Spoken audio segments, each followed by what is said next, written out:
Five, four,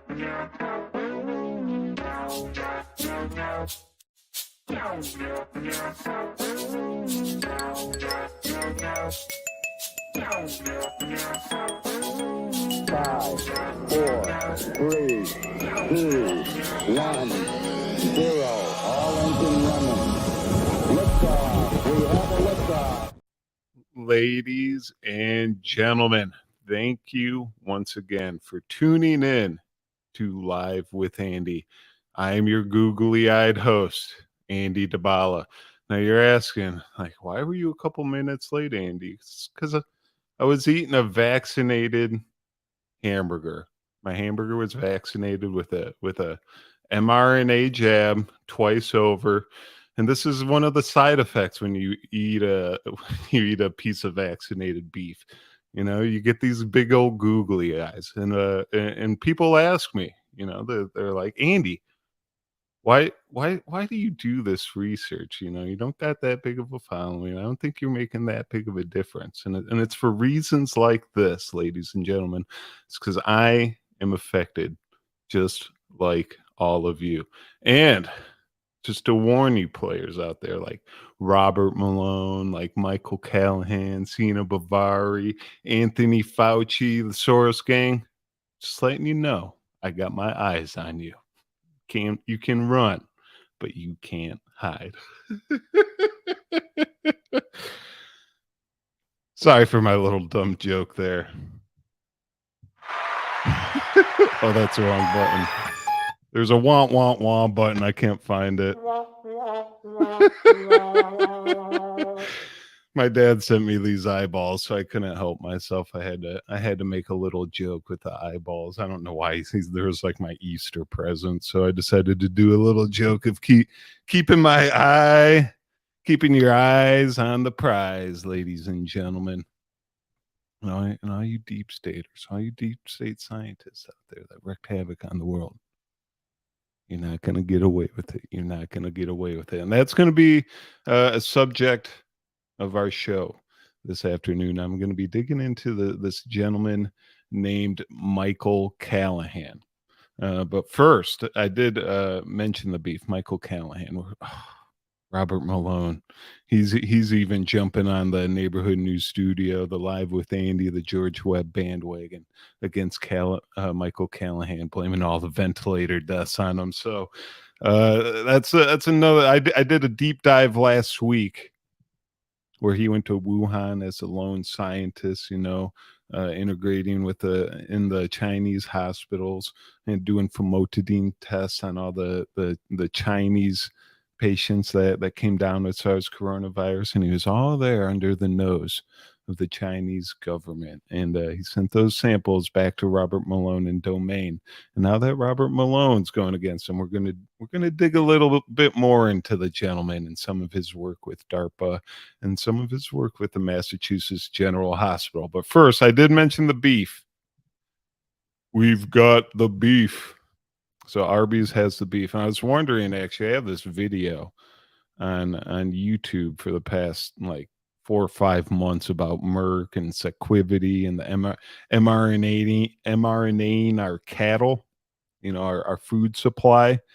And it's had about like 45 views, and all of a sudden, like today, it has like 8,000 views, and it's climbing. I was like, why the hell is this climbing? And I believe it is because of this little press conference here from the National Cattlemen's Association, where one of the farmers talks about vaccinating his cattle with mRNA vaccine. So take a listen to this interview. I find it interesting. I'm going to do a quick little mRNA cattle drive before we get into Michael Callahan.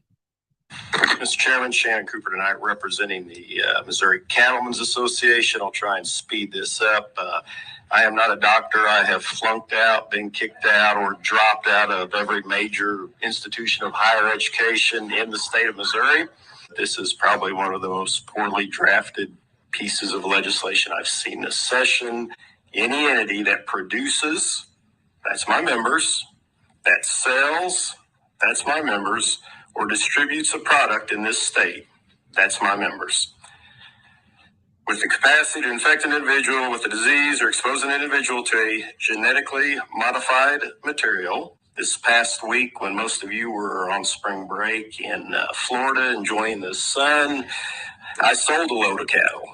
That load of cattle that I sold had been double vaccinated with vaccinations that have this mRNA, which I don't know anything about other than I Googled it a while ago. And I bought a load of cattle. And you know what I did the next morning after I brought those calves home?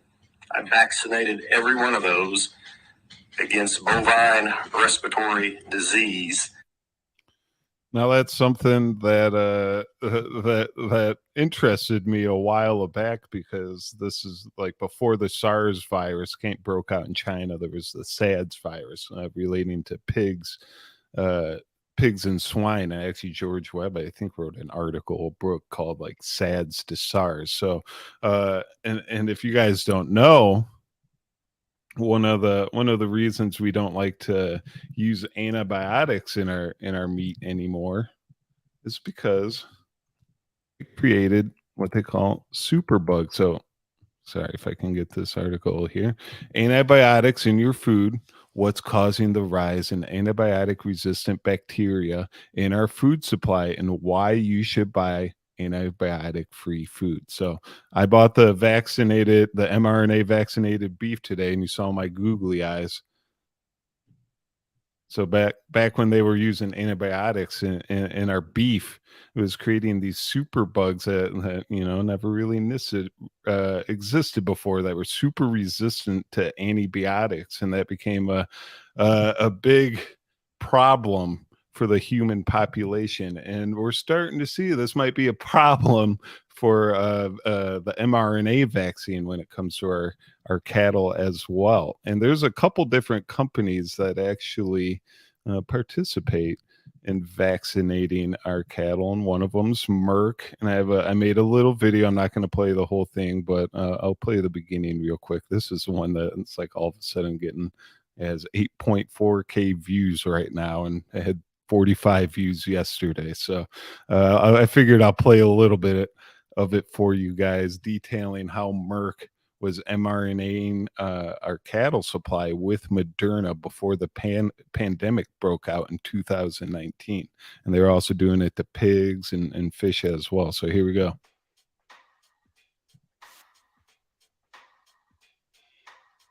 Specialized vaccine program starts off. $100 million investment, $125 million investment. Influenza A virus in swine is an infectious pathogen that causes frequent outbreaks of respiratory disease and is prevalent in swine worldwide.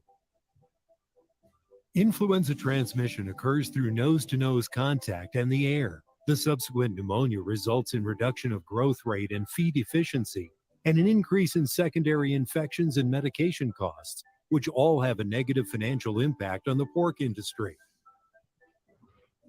The swine influenza A virus has 8 segments of RNA in its genome encoding 10 proteins, including viral hemagglutinin, or HA, the most abundant envelope protein and an antigenic focus for vaccination efforts.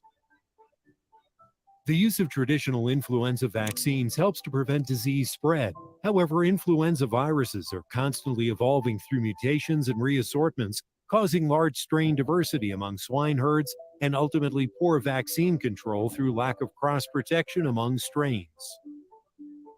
Merck Animal Health offers an innovative and flexible RNA particle technology, Sequivity, to create safe and customized veterinary prescription vaccines to more rapidly control emerging influenza viruses.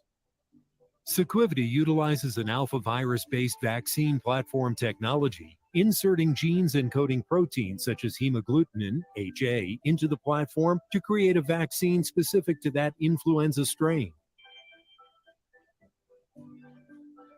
Due to HA diversity in the field, HA sequences are... All right, now I'm not going to play this entire video, but you guys get the point.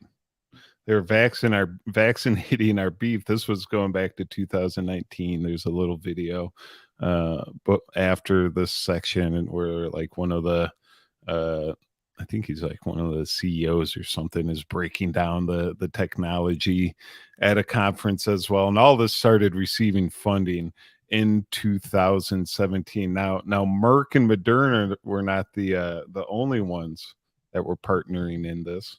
So you got your Moderna vaccine for our humans, first developed with Merck and our swine.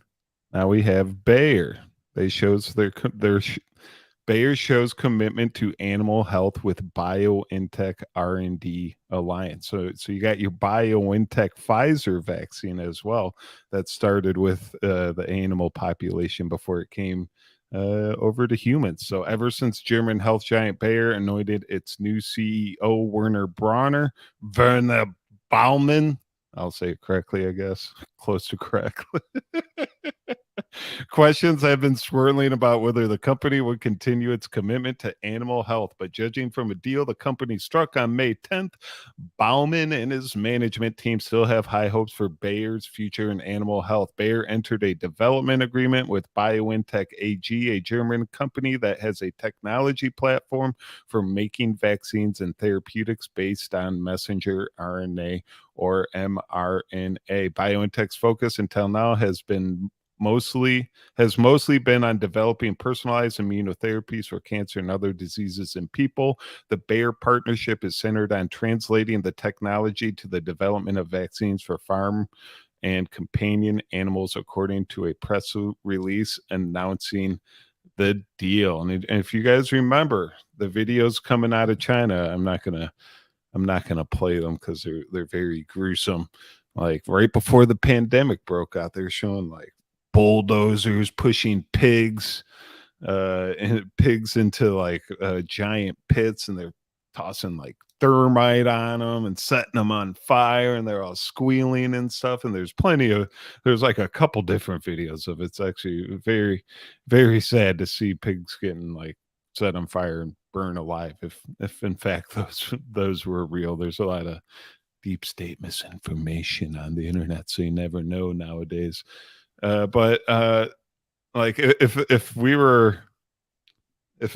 already had problems with our antibiotics being used on the animal population and causing problems in us humans, creating superbugs, wouldn't you think the same thing might happen with mRNA vaccines in our animal population as well?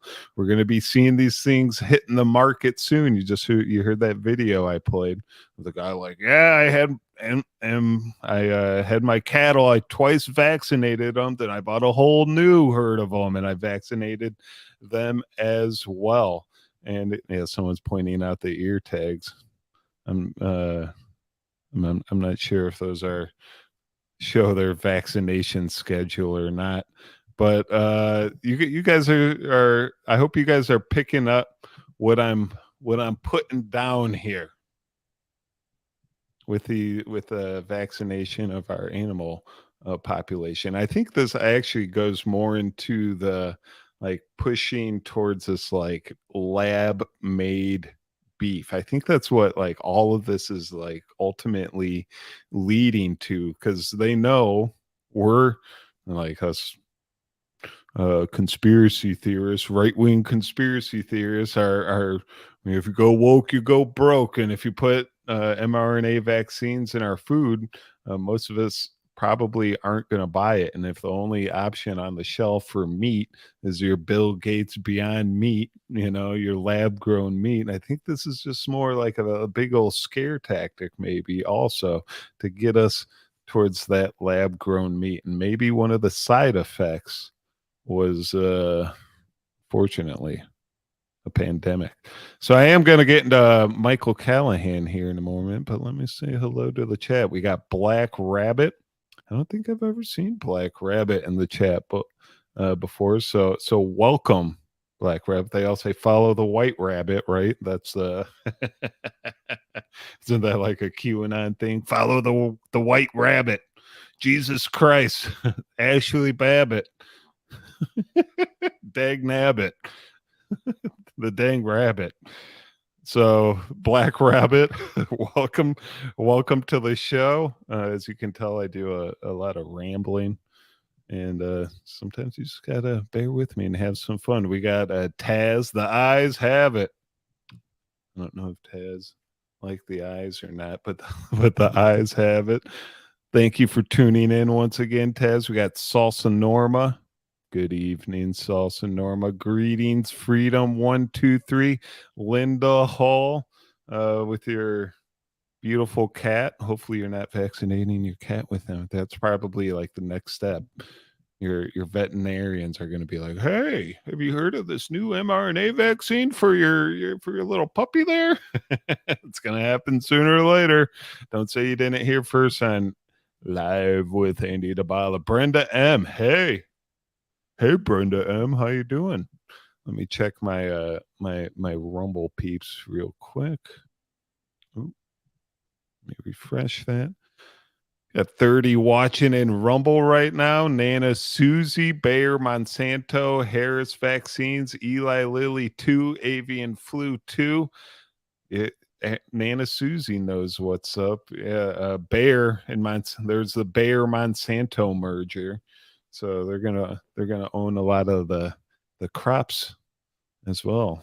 And that's something I'm going to be digging into actually here in my next section. Just a tad little bit of research touching UC San Diego and some of their gene drive research that was funded by DARPA, and it was used on tobacco plants as first. So they were trying to use gene drive technology, genetic engineering within our plants first, and before they moved on to mosquitoes, and maybe, so according to Michael Callahan, maybe this might be being used on the human population. Dum dum dum. There is tremendous pressure to vaccinate and spay.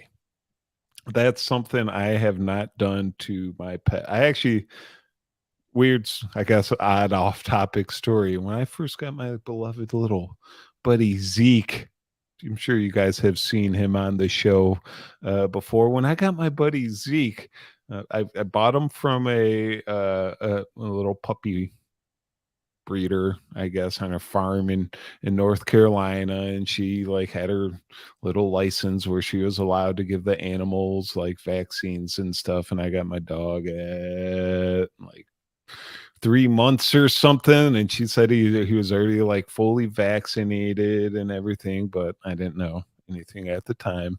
And I took him, so we go and get the dog, and then you want to take him to a vet, obviously. And our vet, they were like buttholes, and they're like, "We won't accept that your dog has been vaccinated already." She's like, "We won't accept them unless they take our vaccine." So they gave my dog Zeke another set of vaccines, a little puppy, and he had a breakout from it. And he got all swollen, and he almost died, and the vet was closed, and I had to take him to the emergency vet hospital. It cost like $1,000. So yeah, after that point, I was like, that dog has literally never, he's 7.5 going on 8 years old. He's never been to a vet since. He's not touched a vaccine since, and he's been perfectly healthy. And not only that, he's not spayed or neutered. I don't know. I think it's neutered if you're a boy dog and spayed if you're a girl dog, if I'm correct. But yeah, he's not neutered. So yeah, I don't abide by the cultural norms, if you can't tell. No, I'm a rebel. That's why you guys watch me, because I'm a rebel with a cause. I'm going platinum. Dun it, dun it, dun it, dun it. Speaking of Kid Rock band, you see Kid Rock like shooting up Bud Light cans. Dylan Mulvaney, go woke, go broke. Just lighting up some Bud Light cans that have Dylan Mulvaney's face on them.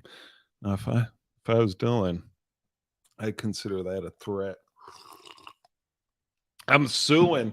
Hey guys, I'm suing Kid Rock. Wrong button. Man, I need to learn my button control system on this Rodecaster. Messing up over here. So, just deleted my. What was that? I think I know what it was. Uno momento. So I mentioned at the at the beginning of the show, I was going to be digging into Michael Callahan. Now, we've done a lot of digging into Michael Callahan, so this isn't the first time, but I did a show on him last week, like I said before, and his work that he did with SARS-CoV-2 in Wuhan, beneath the nose of the Chinese government, working with his Chinese 1,000 talents, Massachusetts General Hospital compatriots, doing famotidine tests, doing remdesivir tests, collecting information, and sending it back here to the United States. And we kind of connected Robert Malone to this gentleman, Michael Callahan, right here. And you can see in this post from Robert Malone on Twitter, Michael Callahan, DARPA's ventilator guy in Wuhan. That's what he added, the ventilator guy. It was supposed to be the famous article that I read a couple weeks ago, was DARPA's man in Wuhan, I believe, which makes me think that Robert Malone may have watched the show.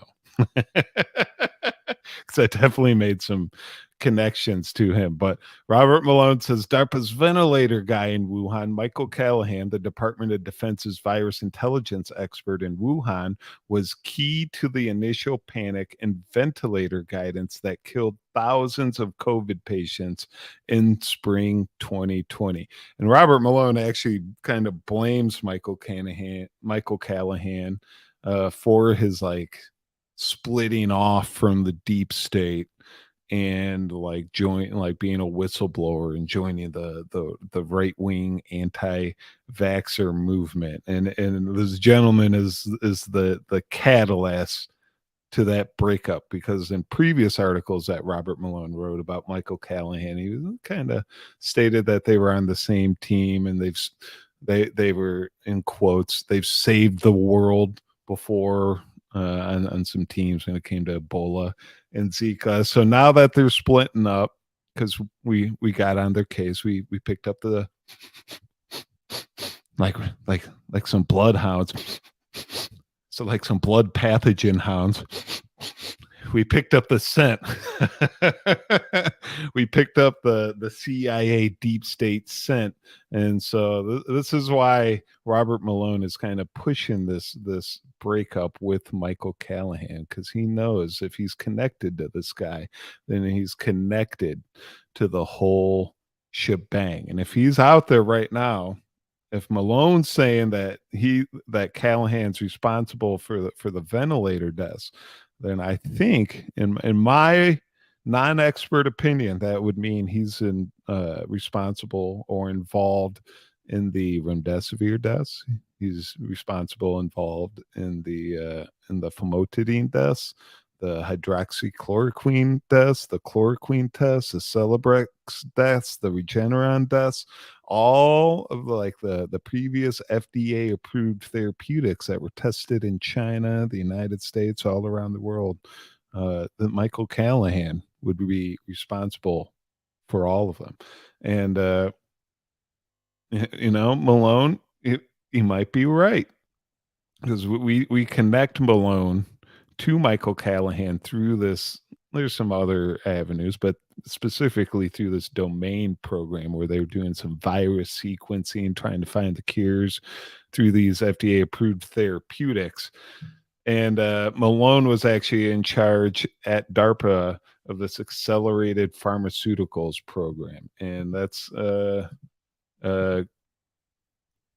what I think is Operation Warp Speed, just ahead of its time.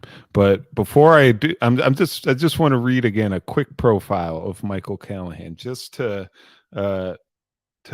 highlight some of the companies that he's involved with and some of the government agencies he's involved with, because I'm going to do some linking to some of those companies as we go here throughout the show, like Massachusetts General Hospital. We already had he's like the main in Wuhan. He was part of DARPA, the DTRA, the HHS. So Michael Callahan is a key player to this whole pandemic mess.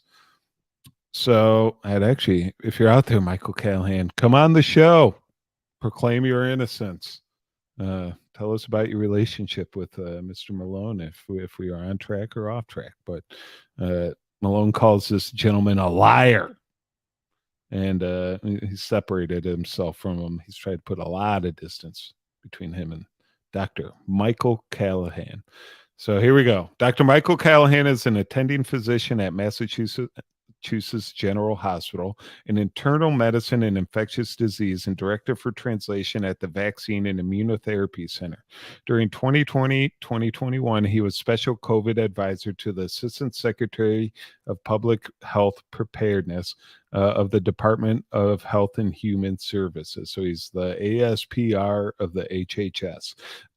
And that's who Malone was connecting with regularly, and actually filed some reports with and did some presentations with to get some of these therapeutics approved. But Dr. Callahan has conducted federal funded basic and translational research in zoonotic and tropical infectious disease, sepsis, and immunotherapy since 1986. In 1988, he patented liposomal encapsulated blah blah blah. It's Ambizone, and this is his Gilead connection. So he has he's made $6 billion off this Ambizone patent with Gilead, and Gilead happens to make remdesivir.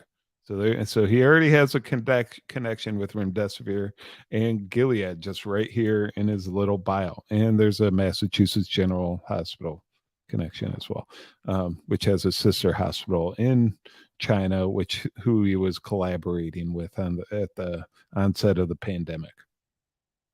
So in 2001, following the American anthrax attack, he was recruited to MGH to head biodefense. In 2002, he led a Department of State funded CT cooperative threat reduction program to redirect former biological weapons scientists to zoonotic vaccine and R&D with programs at Vector, Obelisc, Highly Pure, and Rytop. His work in Central Asian avian influenza surveillance was subject of the 2004 Discovery documentary Flu Time Bomb. So when Russia, the Soviet Union, broke up, just like Operation Paperclip, like the United States brought the Nazi scientists over into the United States and put them in different universities and government agencies throughout our wonderful nation after World War II. When the Soviet Union broke up, we did it. We created a whole program, and we did it a little bit better. And Michael Callahan was in charge of this program. He was going to Russia. He has plenty of pictures where he's in Russia, and there's some writings on the wall behind him. He's going to Ukraine. He's meeting with these scientists, and he's putting them in the proper settings within the United States so we can make some cashola. So in 2004, he was recruited back to the U.S. by DARPA to run the $260 million Accelerated Manufacture of Pharmaceuticals program to protect the nation against natural and intentional pandemics. Now, this is what I think Operation Warp Speed kind of is. We've got to make vaccines at a very fast pace within 12 weeks. That was the goal of this program, and wasn't that the goal of the COVID-19 mRNA vaccine?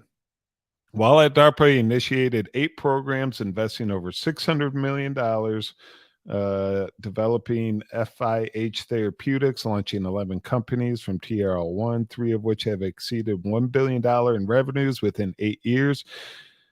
He works at United Therapeutics, a bunch of peer-reviewed papers, and prior to 2020, he was funded as annual visiting professor at teaching hospitals in Kaduna, Bangkok, and Nanjing.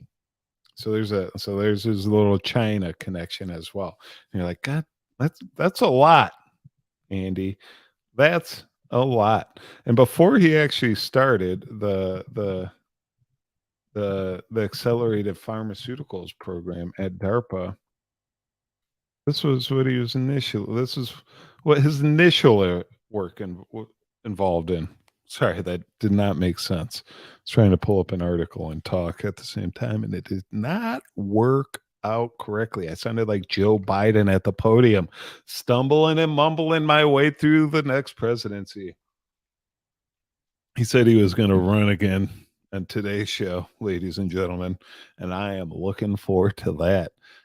Come on, man.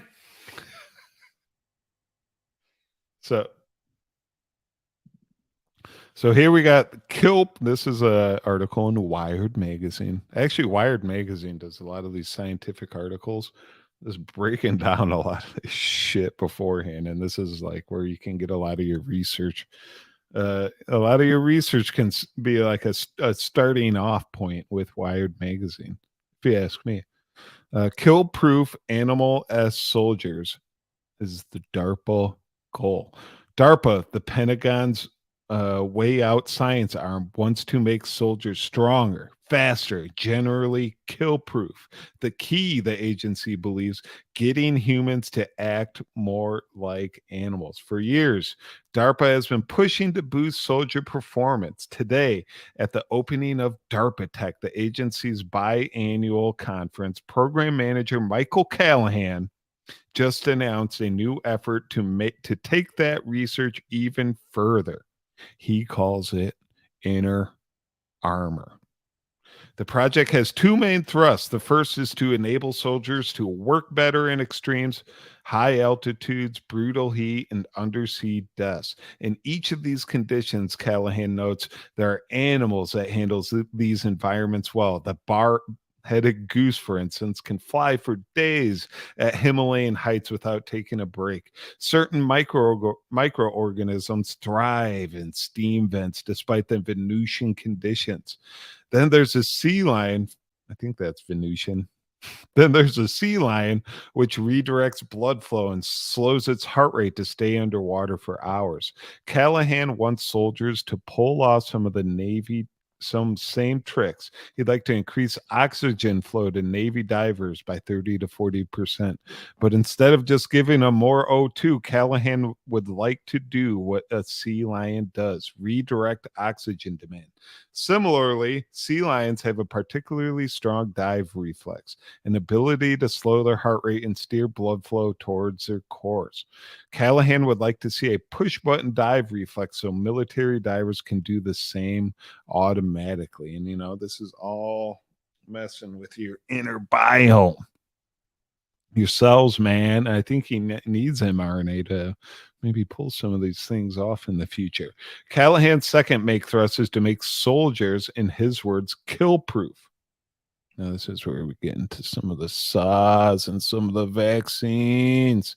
Chemical and radiological dump sites, he notes, are actually teeming with life, filled with organisms that resist what's toxic to most. Callahan wants to mimic that. He actually has a DARPA program called Mimic as well, by creating a set of synthetic vitamins that forestall the onset of chemical and radiation poisoning. But that's the easy part. The military today only protects against 7 of 44 highly dangerous pathogens.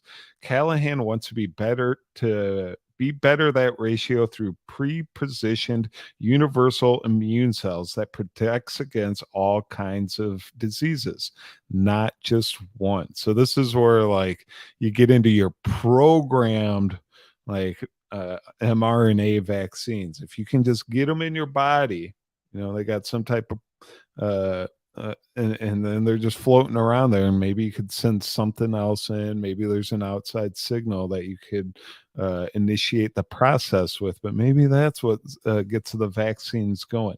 So he wants pre-positioned universal immune cells that protect against all kinds of diseases, not just one.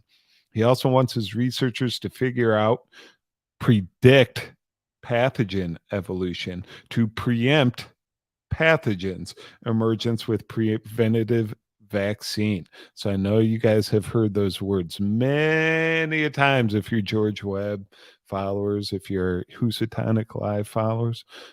Guess where they started? This is written in 2007. Predict and preempt pathogens emergence with preventative vaccine. Isn't that what Bill Gates, World Economic Forum, isn't that what all these agencies were working on? They were actually called Predict. There's one called Preempt. So Callahan figures he can develop 3 million doses of any vaccine or therapeutic in 12 weeks at just pennies a dose. What does that sound like, ladies and gentlemen? Does that sound like your mRNA Operation Warp Speed? Does it, ladies and gentlemen? It sure does, if you ask me. So he says, and he thinks he can do it with no animal testing. Dun, dun, dun. For sure, this is the mRNA vaccine. We do have so much to learn from the critters. After all, is this why we were vaccinating our animal population with mRNA before we moved to the human population, Michael? We had a lot to learn from the critters after all. This sure is a damning article if you know what you're reading. So here actually is the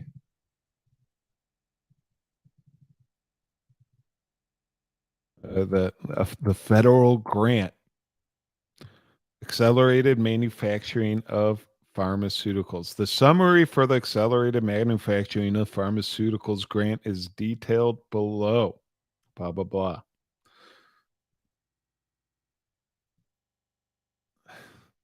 Okay, I'll read that part then. Assholes. Tell me what to do. Stupid article written in 2006. How'd you know I was going to be reading your article in 2023 to showcase Michael Callahan's guilty for SARS? So accelerated manufacturing of pharmaceuticals, proposals due July 12th, 2006 to Michael Callahan, MD, DTM, DARPA, Defense Science Offices, his phone number, description.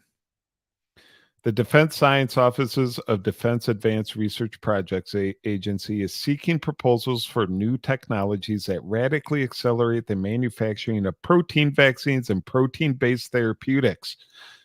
This program is a key component of an overall DARPA focus to accelerate the insertion of critical therapeutics essential for the military. The vision of the accelerated manufacturing of pharmaceuticals program is to create an extremely rapid, flexible, and cost-effective manufacturing system capable of producing 3 million doses of GMP quality vaccines for monoclonal antibodies within 12 weeks. This revolutionary manufacturing platform will have extraordinary flexibility, allowing for the manufacture of vaccines to protect against a wide range of viral, protozoan, fungal, bacteria, and toxin antigens. The monoclonal antibodies produced by the platform will have the same efficacy and solubility profile as current FDA-approved monoclonal antibodies. And I'm not gonna read this whole thing, but you guys are getting the point. I hope so. That Michael Callahan in 2007 was already setting up the plan for what happened in 2019.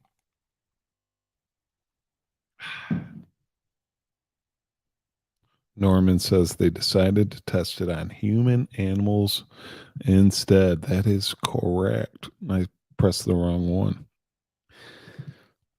Megalomania, anyone? You are telling me. Accelerated pharmaceuticals doesn't sound like anything good. More cutting corners and minimal testing. That is the issue. Sauce and Norma. That is where we were seeing people with blood clots, myocarditis, athletes passing out. You know, the only people that don't seem affected? Politicians. I haven't heard one politician drop dead, get sick. None of them. I think percentages. There'd be someone within the United States government that died of mRNA. Or did they know? Did they not take it? I think that's more the answer. So some more connections I'm going to make here Gonna try to do them decently quick because we're already 40 minutes in, and I want to try to keep it around an hour, but we'll see.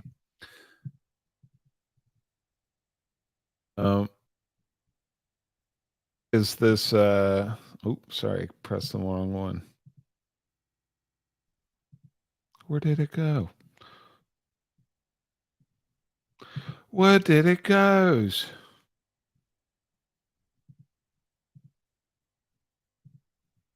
Okay. I think I got it now. Sorry, I like to put my documents up for my audio listeners out there, my live listeners. And I'm a one-man show, so sometimes you got to listen to me think and find my articles. So this was in 2017. So we know Michael Callahan was head of these DARPA like biosafety programs in 2007. You know, when he retired from DARPA, when he got let go, where did he go? He went to Massachusetts General Hospital, as I stated in his bio. And what happened in 2017? So we got DARPA awards Safe Genes contract to Mass General. And this is this is some more genetic engineering work being done. It was actually done by Mass Gen, which is eye opening because they have their sister hospitals in China, where Michael Callahan, you know, kind of was working through when he was DARPA's man in Wuhan.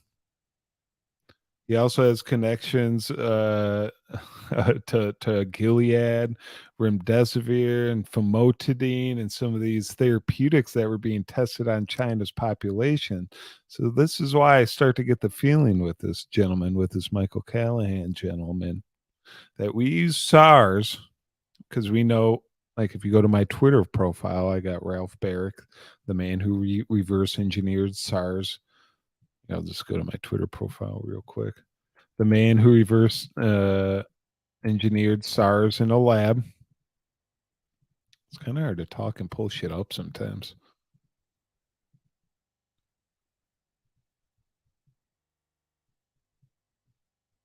I'm not going to play it, but I have a nice little video. He reverse engineered SARS in the lab in UNC, and he was cooperating with the Wuhan scientists, where they were creating a virus that never before existed in nature, which is now SARS-CoV-2. And not only that, Ralph Barrick has the remdesivir connection because his lab partner Timothy Sheehan and Amy Sims, they invented GS5734, which is remdesivir, which is paid for by Gilead, which Michael Callahan has already worked with and has a couple patents with. So we have the SARS virus that was reverse engineered in a lab and released in China. Then we got Michael Callahan over there running his domain therapeutic system over here in the United States with Robert Malone, and they were testing out these therapeutics and cures on the Chinese population before they moved to the rest of the world. So I guess the point I'm getting at, I guess the question I'm getting at, not the point. It's a pointy question. Did the United States, did this collaboration between Ralph Barrick, North Carolina, Gilead, Michael Callahan, Mass General Hospital, and some government agencies like DARPA and DTRA, did they purposely release a virus in China so they could monitor the therapeutics run through the domain system? That's my question, because that seems to be what was going on. And I guess getting back to my original topic, we got Michael Callahan here running the Safe Genes contract with Mass General, and this is like I've spoken about it before, but I got into gene drive research. I got some articles here. what they're doing with mosquitoes and then try to, it's like a gene extinction research program where they were using like the dominant gene strains in mRNA. They were putting it in these mosquitoes, and they would have sex with each other and give birth to other mosquitoes. And the dominant gene, the mRNA gene, was the one that lived on. And slowly, the mosquitoes with malaria died off, and that's how they were going to cure malaria through mosquitoes, was gene drive. And I think that's what they were trying to do with the human population as well. Maybe that's why we're getting into this mRNA in the cattle. They say you can get like transfected through like sex and stuff like that as well, where science is still coming out on some of these things. But this Safe Genes program, so DARPA awards Safe Genes contract to Mass Gen. This is like to reverse gene drive, gene therapy, I guess, to reverse that dominant gene strain. It can identify, select it, and cut that out and get back to the more natural strain. That is a goal here. Let me read this article real quick. So DARPA awards Safe Genes contract to Mass Gen. Sorry if this is a little confusing. There's a lot on my mind, and I know I'm rambling. But thank you for tuning in. I really do appreciate it, ladies and gentlemen. Make sure you like and share, subscribe. Go to LivewithAndy on Twitter. I post my research there. But the DARPA has awarded a cooperative agreement to Massachusetts General Hospital for research and development supporting the Safe Genes program. The Safe Genes program aims to deliver novel biological capabilities to facilitate the safe and expedient pursuit of advanced genome editing applications, while also providing the tools and methodologies to mitigate the risk of unintentional consequences or intentional misuse of these technologies. So if this gene drive technology, if this gene editing technology broke out, they want to be able to figure out how to reverse the process. There are 3 primary technical focus areas within the Safe Genes program to help bridge the gap between the current technological landscape and the future transformative applications of genome editing tools in engineered organisms. First, researchers will design and develop the genetic circuitry and genome editing machinery for robust spatial, temporal, and reversible control of genome editing activity in living systems. The second technical focus area will develop small molecules and or molecular strategies to provide prophylactic and treatment solutions that prevent or limit genome editing activity and protect the genome integrity of organisms and populations. Finally, researchers will develop genetic remediation strategies that eliminate unwanted engineered genes from a broad range of complex population and environmental contexts to restore systems to functional and genetic baseline states. Overall, the program aims to create a layered, modular, and adaptable solution set to access translational applications of genome editing technologies while protecting against intentional or accidental misuse of these tools. The contract has a ceiling of $11 million. The scope of Massachusetts General Hospital's work under the Safe Gene program is unspecified. Work will be performed in Boston, Massachusetts, London, and Raleigh, North Carolina. You know who works in North Carolina, ladies and gentlemen? Yeah, that's your boy Ralph Barrick. So if like this can be used on something, even if there isn't a genetically altered organism, it's like, hey, we just want to edit a genome. Bink, bank, boom. And they're partnering with CRISPR to do this shit. And CRISPR is supposed to be banned in the United States, but then they open that stuff back up, and then all hell breaks loose. There's a coronavirus pandemic. Millions of people died. Joe Biden laughs to the bank.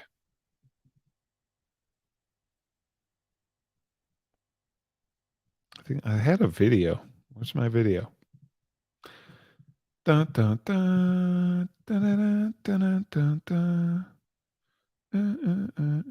dun. Jurassic Park. Boop it.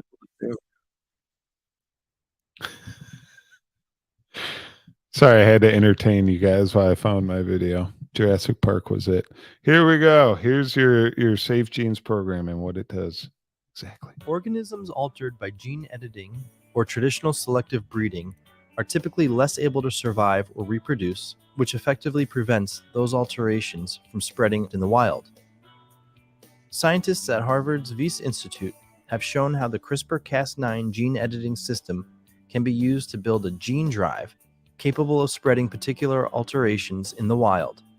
This technology could be used to eradicate insect-borne diseases, empower sustainable agriculture, and promote ecological conservation. CRISPR gene drives include an edited version of the target gene and additional sequences with the DNA-cutting Cas9 protein and guide RNA genes. When an organism carrying the gene drive mates with a wild counterpart, the offspring inherit one altered copy and one original copy of the target gene. The guide RNAs then direct Cas9 to cut the original copy, which is repaired by copying the altered gene and gene drive sequence in its place. Because the organism now has two identical copies of the alteration and the gene drive, one on each chromosome, all of the offspring will inherit both components. The same process will then be repeated in subsequent generations, causing the altered gene and the gene drive to spread through the wild population. So To ensure that scientists I want to pause that real quick. See that graph where just instead of mice, just put that just make that humans, ladies and gentlemen. This research was being funded by DARPA, by Bill Gates. It was already being used on animal populations until 2016, as early as then. You don't think they were trying to use gene drive technology when they were releasing the vaccine? If this stuff is if the vaccines are, I don't know, I think the word's transmissible. If you can drive it through your kids, through birth, through sex, and eventually we're all vaccinated. If they find out all the kids in about 10 years that, oh, we don't even need to vaccinate them, the mothers that vaccinate, they pass the genes on to the kids, and we don't need to vaccinate the kids against coronavirus, then ladies and gentlemen, that we were 100% on point. We're going to find out in a couple of years if the kids that are born in our future generations they already got those COVID-19 antibodies in them. It was gene drive technology, and Bill Gates, DARPA, Michael Callahan, Massachusetts General Hospital, Event 201, the World Economic Forum, they're all guilty. We know all the players. DARPA is the undertaker. They call it testing, and it's actually ARPA H now. They moved all this health stuff, all this gene editing technology.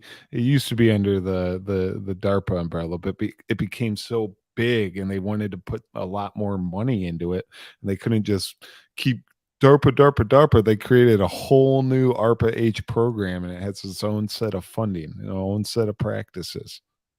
And the lady who ran this program at Massachusetts General Hospital, what's her name? Renee Wigzren. She's the head of ARPA H now. But I'm going to continue on with this video here because it gets into the safe genes, reverse the gene drive technology part of the research. To ensure that scientists can safely study gene drives in the laboratory, Wyss Institute scientists have developed proactive safeguards to prevent them from accidentally spreading in the wild and causing unintended side effects. The first safeguard is to split the two components of the gene drive and include only one of them in the altered gene. For example, an organism carrying a split gene drive might have the altered gene together with the sequence encoding guide RNAs. When it mates with the laboratory organism carrying the Cas9 gene, the drive is active, causing the alteration and guide RNAs to be inherited by all offspring. But when it mates with a wild counterpart that is not carrying the Cas9 gene, the gene drive does not function.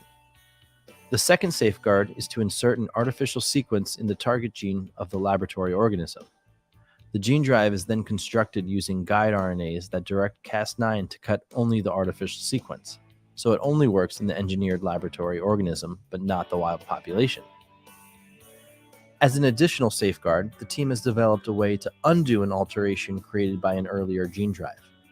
To do this, they would first need to initiate a gene drive. If later on they wanted to reverse the imposed genetic changes, they would apply another gene drive to cut out a unique gene sequence found in the first gene drive.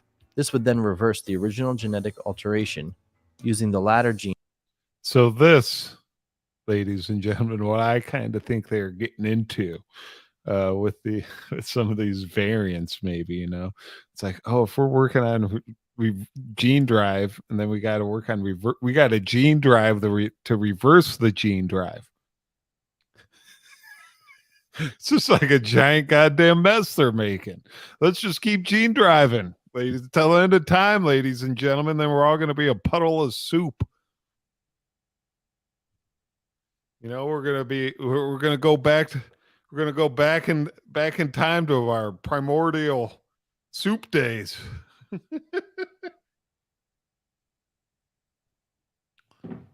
It's bubbling in some volcanic vent. We're going to be gene drive back to the vents, ladies and gentlemen. Gene drive to eliminate the former gene drive across the population. The team recommends that all laboratories conducting gene drive experiments incorporate at least one of the described safeguards. Together, these advances offer a way to safely explore the potential of CRISPR gene drive technology. And I think that was in that profile that Michael Callahan is like he's at Harvard too. He's involved with Harvard as well. So it's like he has so many connections to like gene editing technology, engineering, the kill proof soldier. He's working on the accelerated pharmaceutical programs, and all the organizations like DARPA and HHS and DTRA that he's involved with, and all the companies like Massachusetts General Hospital and Gilead. They're all involved in the 2019 pandemic, including him himself being America's man on the scene in Wuhan. Ladies and gentlemen, this guy, Michael Callahan, just letting you know, we got our eyes on you, buddy. We're watching you, man. I actually wanted to pop these. They were in little cases. I tried popping them out, but the case has like the eyeball drawing on it. I was a little disappointed. If you're selling eyeball candies, make the actual candy be an eyeball. Some sad kids out there. Here, I'll just show you so here is so anything you see out of this ARPA H in the future. Wesgrin named first ARPA H director. President Joe Biden intends to appoint Dr. Renee Wesgrin as the first director of ARPA H, the agency newly established to drive biomedical innovation that supports the health of all Americans. And I don't know if it says it in this. That would be cool. But if you go back to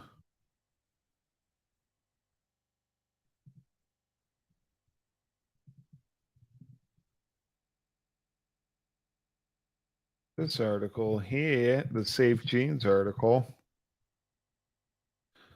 During the first phase of Safe Genes, we focus on ground truth technological foundations and early proofs of concept to determine which research pathways show the most promise, said Renee Wesgrin, the Safe Genes program manager. So anything you see from this new ARPA H government-run program, just know there's probably some genetic tinkering going on. So if they're like, "Oh, Upper H says this thing's good," or Upper H has its stamp of approval on it, it's best to just stay away. And just a couple quick connections, real quick. Here's this odd one. I'm not going to dig too much into it, but Jeremy Farrar, Event 201, Welcome Trust. Look what this is their website. WelcomeLeap.org. So it's this program the Welcome Trust has to get into health. Welcome Leap is the global ARPA for health. So our Event 201, our World Health Organization advisor, Jeremy Farrar. ARPA, Welcome Leap is the global ARPA for health. So just it's the global gene drive program. That's what Welcome Leap is, if you ask me. And I did say I was going to make some remdesivir connections.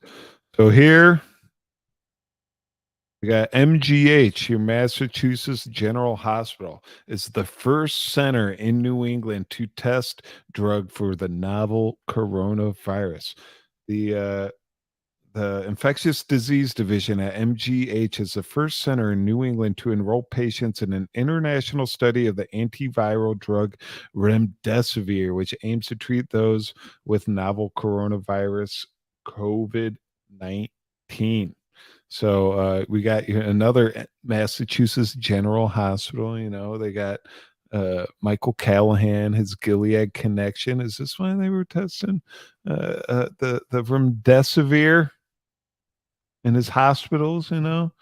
Because of his connections with Gilead? I don't like it. And another one I found just kind of proved my theory that we were testing these therapeutics in China before the United. So we released the SARS virus in China, then we tested Chinese populations for therapeutics and cures, and I think that's what happened. So here's a nice little article describing just that. And then we're going to leave it for the day.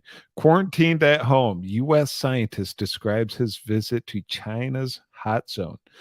NIH's Clifford Lane joined select group of international scientists invited to tour country hardest hit by the COVID. Some of these people don't know how to write articles.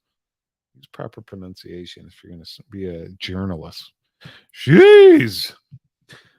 February 13th, 2020, Clifford Lane went to a Washington, D.C. airport to catch a flight to Japan where he could help launch a study of an experimental drug, remdesivir, against coronavirus disease 2019. Lane is the deputy director of U.S. National Institute of Allergy and Infectious Diseases and a right-hand man to Anthony Fauci, head of NIAID and top research scientist in the country, advising the White House on the outbreak of the virus. As Lane waited to board his plane, he was told that his final destination had changed. I get an email. You need to go to China. It's like, are you kidding?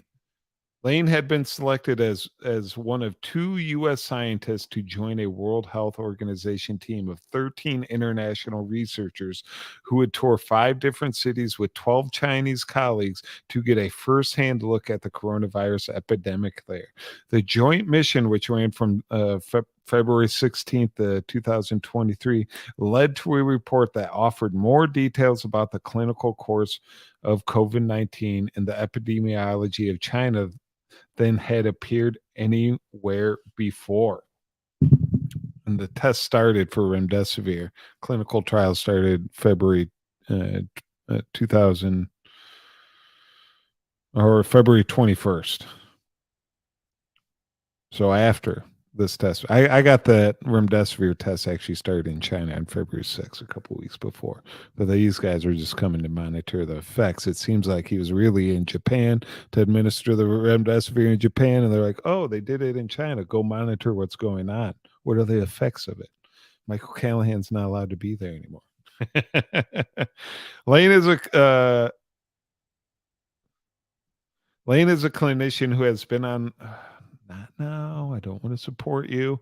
Lane is a clinician who has been on the front line of HIV/AIDS research and led studies of vaccines and treatments in Liberia during the West African Ebola epidemic in 2014, 2016. So that's telling me he's worked with Callahan and Malone before. Also, on March 4th, Lane, still under quarantine in his Maryland home, spoke with Science Insider about China trip and his view. I'm not going to get into all that. Sorry, I just wanted to read that point that he that he was in China testing remdesivir or just monitoring the effects of the remdesivir clinical trials that kind of were already underway according to my research. Then he goes, "Oh, it seems to be working well," and we start running our tests here in the United States, not too far after, and see that the MGH Center in New England was on March 20th. So like a month after, we're starting our remdesivir tests here in the United States.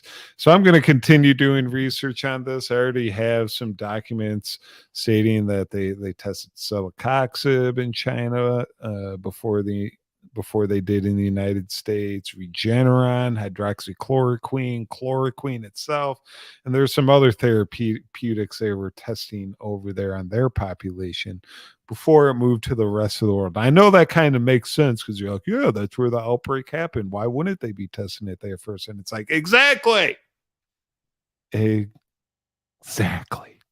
That's my point. Release the virus in China and test it for its cure. Supposedly no one will get affected in your countries. Only China's infected. And we get to make billions off the profits. Well, ladies and gentlemen, I'm going to end it there this evening. I hope I wasn't too confusing. I know I jumped into my cattle thing in the beginning of the show. I rushed that a little bit. I put it together in the last couple minutes. That's actually why I was a little bit late. So don't judge me too much. But yeah, they're mRNA in our beef, our pigs, our fish before they started mRNAing us. And the antibiotics with our food supply tells us that's not good for the superbug situation. Was coronavirus a superbug side effect of mRNA or swine? Sads to SARS. Sads to SARS. Good evening, ladies and gentlemen. I'll be back Wednesday with George Webb, 7 p.m. Eastern. We'll be digging into some more of this stuff. And on Friday, I'm trying to put together a news hour. I'm struggling mightily to get some new participants, but I might bring back some maybe some Norm, maybe some Wendy, maybe some protecting the nest gals. I'm going to try to put something fun together for Friday. I know you guys don't like sitting here just listening to my voice all the time. You're like, you gotta spice it up a little bit, Andy. You can't just eat plain chicken every day. You know, need some rice, need some broccoli, need some garlic seasoning, need some onions, need some barbecue sauce, whatever it is. But love you guys. As my dad says, love you, love the show. Have a good evening.